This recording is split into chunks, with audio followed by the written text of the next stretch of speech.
Right, you guys. So I have got a slideshow of just how to grocery shop. We're just going to go over some real basic things. So in your slide in Canvas, and I will link this, Basics to Go Grocery Shop, you know that song, Take a Little Trip with Me. Anyways, that's what that is. So every grocery store is laid out similar. Have you ever heard or read that you should shop the outer edges of a grocery store and why? So this outer area of the grocery store is where the fresh or live real foods are located. You have your produce, your protein sources, dairy, and live cultures. And I like to suggest that 50% or more of your groceries should be from the outer aisles. So while this was true and something I taught, I would teach, I actually did a course and helped women that worked at McKee, which is Little Debbie. We actually went on a grocery shopping trip together, and we looked at all the items and what was good and what was bad, what they usually buy, what some options were, and where we're all doing this virtual. We're gonna have to use our imagination. But COVID hit, and all of a sudden we had to stock up on groceries, and which limits our access to fresh foods. So what can we stock up that's healthy in the inner aisles? First off, we have to retrain our mindset. So there are no bad foods. They're not bad or good. There are foods that are healthy and healthier. There are foods that are just foods, okay? But what we've done with our culture is deemed how we look at foods as either being good or bad. And we get guilty feelings or feel like we're cheating ourselves or punishing ourselves. And then it goes down to this whole psychological self-doubt road, negative self-talk, which can cause eating disorders and unhealthy relationships with food. So the first thing I want you guys to get in your heads is that foods are food, and that's a fact. There are healthy and healthier choices. Okay, but foods are not bad. Drugs are bad, okay? If you look at the inner aisles, there are plenty of, and recently in the past 5 years, grocery stores have finally figured it out, and I guess products have become more healthier, more protein options. So plant-based pastas, salsas, frozen chicken, frozen vegetables and fruits, packaged tuna and salmon. These are all some of the good foods that we can find in the inner aisles and we can stock up on if you are not comfortable going out with COVID or you want to have things on your shelf or your refrigerator and freezer. So where are your protein sources within the grocery store?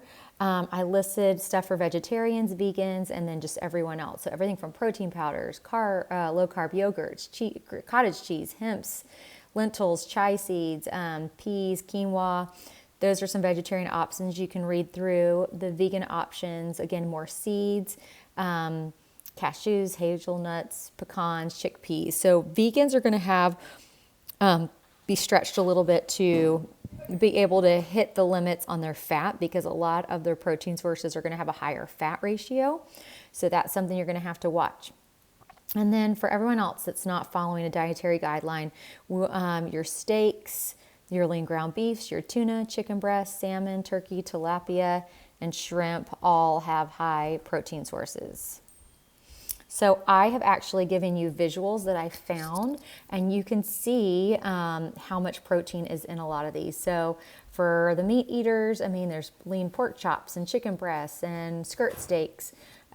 There's eggs, grated Parmesan, low-fat yogurt. So you can go through the vegetarian protein sources, your vegan proteins, all the nuts and grains, more plant-based proteins, just because any visual you guys can get, almond butters, black-eyed peas, some millet, steel-cut oats, they can all provide protein. Again, you're going to have to watch the carbs and fats. And then again, here, lean ground beefs, different fishes, tuna, steaks, chicken, turkey.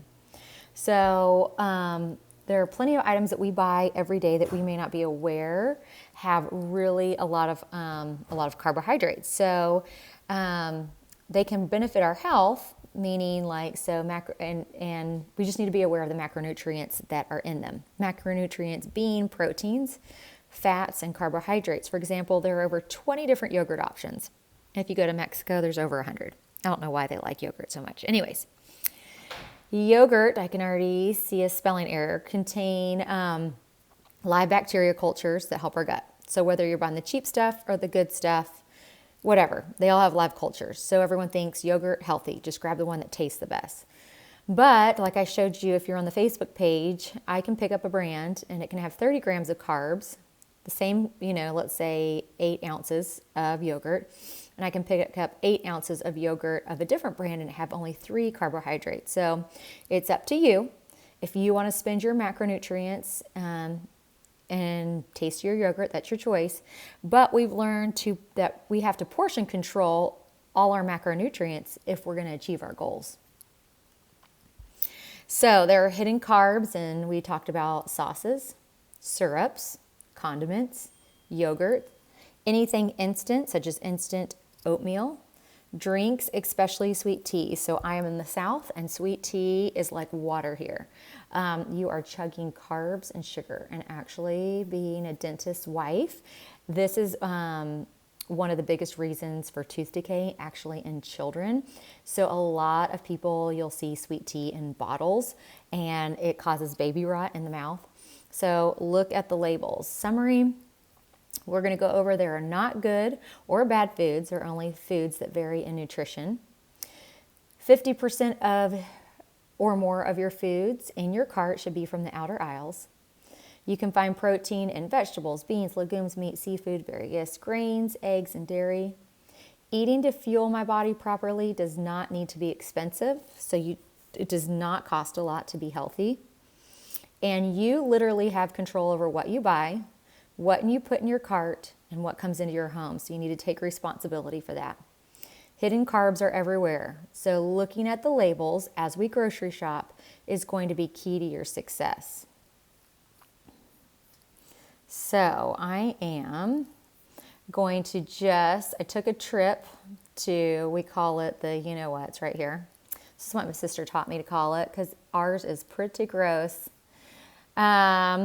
This is just a sample of the outer aisles. Because I'm screen recording and I did it low quality, it's not going to be the best, but that's okay. We'll give it a shot.